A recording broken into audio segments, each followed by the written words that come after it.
how to fix Minecraft launcher not opening. Easy and quick. If you want to fix it, all you need to do first, just open task manager, and then just close all the applications that you don't need here, like Google Chrome, OBS Studio, and that's it. If you want to close it, right click on it, click in task, and after that let's move to the next step. Type here Minecraft, go to app settings, and now once you're here,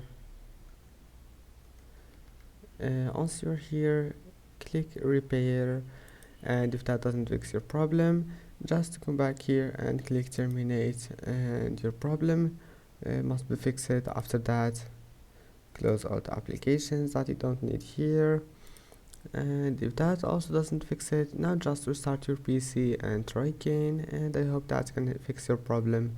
And that's it for today's video. Don't forget to like and don't forget to subscribe, and see you in the next video.